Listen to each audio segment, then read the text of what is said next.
Welcome to The Late Show, everybody. I'm your host, Stephen Colbert. Look, I don't know. Hey, friends. Hey, friends.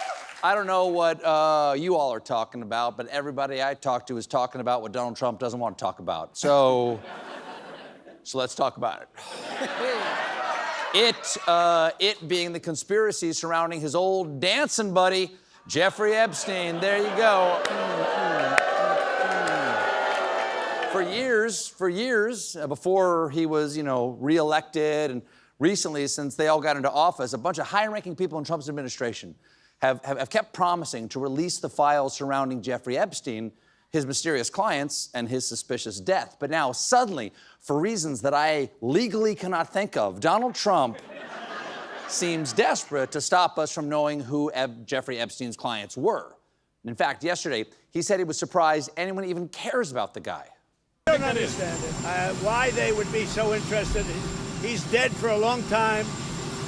He was never a big factor in terms of life. That sentence was never a big factor in terms of word. He went on. I don't understand why the Jeffrey Epstein case would be of interest to anybody. It's pretty boring stuff. Yes. No, he's right. The Epstein saga is a total snooze fest. I mean, the most powerful man in the world is blocking information about a cabal of the rich, the famous, and the royal, befriending a con man who regularly flies off in his private plane to his private island or do super illegal sex stuff. Then the con man is arrested. People are afraid he's going to name names, but before he can, he mysteriously dies right after being taken off a suicide watch in a federal prison during the administration of the guy who is blocking the release of the information. Boring.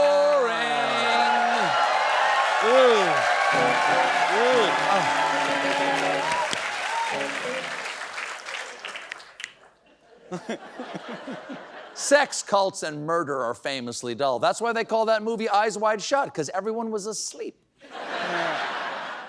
But if for some reason you're still interested in finding out who's on Epstein's list, don't be. I would say that, these files were made up by Comey.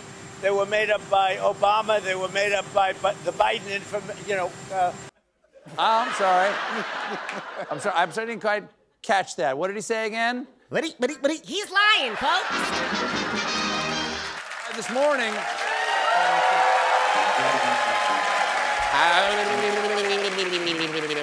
By this morning, Trump had enough of this nonsense. He drew a line in the sand for his supporters, posting in part, "The radical left Democrats have hit pay dirt again. Their new scam is what we will forever call the Jeffrey Epstein hoax. And my past supporters have bought into this bull hook, line, and sinker. I don't want their support anymore. Thank you for your attention to this matter." And no, folks, listen, if you insist on asking me about Jeffrey Epstein, please turn in your MAGA hat, your golden shoes, your golden watch, your Trump golden guitar, and also immediately delete any NFTs you have of me as Laser Eyes, Top Gun Moon Man, or Outer Space Lion Tamer. Thank you for your attention to this matter. That's my favorite. Outer space. I can do that. I really can do that. You can't build a brand on conspiracy theories and then get mad when people are interested in your conspiracy theories. The same reason Hooters had to drop their short-lived ad campaign, "If you're not here for the food, please go home." So, woo! They have buffalo wings. So, Trump is trying to make this go away, but that's not going to be easy, because in a new poll, just 3% of U.S. adults say they're satisfied with the information released about Jeffrey Epstein. 3%, which means Trump's handling of the Epstein files has the exact same rating as Battlefield Earth does on Rotten Tomatoes, which, coincidentally, is the movie Jeffrey Epstein was watching right before he killed himself. I'm kidding, obviously. He didn't kill himself. And keep in mind, Trump has been talking about his ties to Epstein for decades. In 2002, he told New York Magazine, "I've known Jeff for 15 years. Terrific guy. He's a lot of fun to be with. It is even said that he likes beautiful women as much as I do, and many of them are on the younger side. But once the world found out exactly what those women were on the younger side of, Trump changed his tune. I wasn't a big fan of Jeffrey Epstein. I didn't want anything to do with him. I was not a fan of Jeffrey Epstein.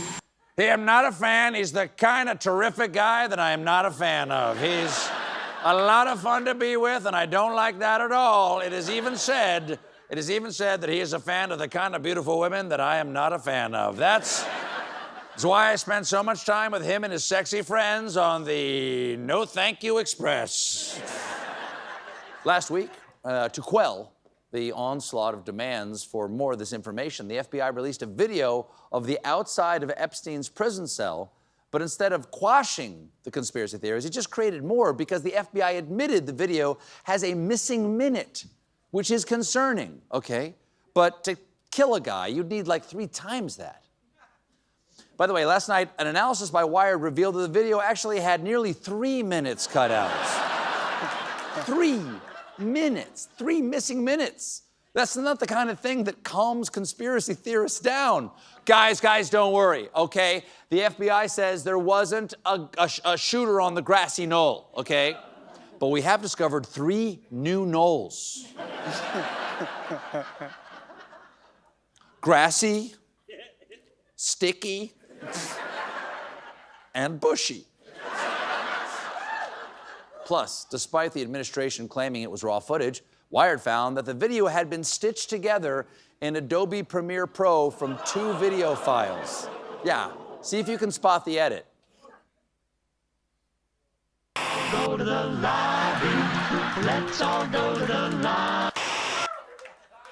Further analysis showed that one of the source clips was approximately 2 minutes and 53 seconds longer than the segment included in the final video. So follow me down the rabbit hole.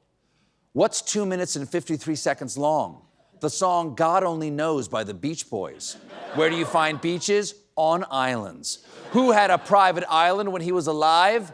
Marlon Brando, whose name is an anagram of almond baron. What are almonds? Nuts. What's also nuts? The Jeffrey Epstein scandal. What really happened to Jeffrey Epstein? God only knows.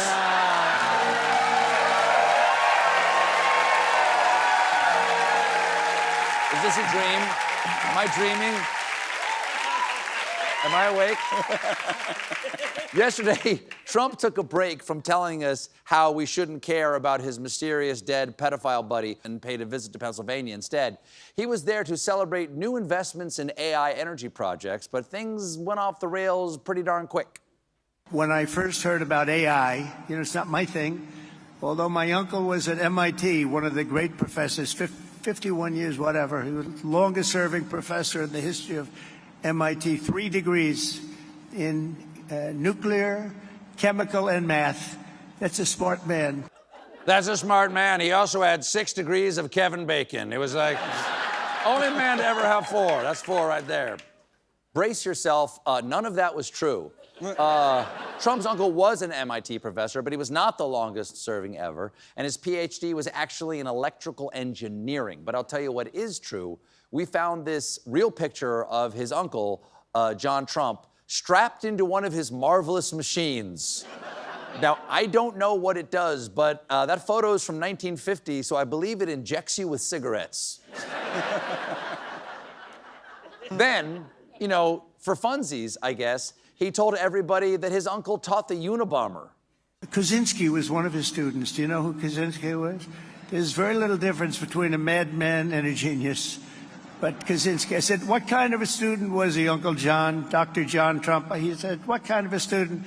And then he said, seriously good. He said he'd go around correcting everybody. Now, I'm no Ted Kaczynski, but let me correct you right there. None of that is true either. Kaczynski did not go to MIT, he went to Harvard.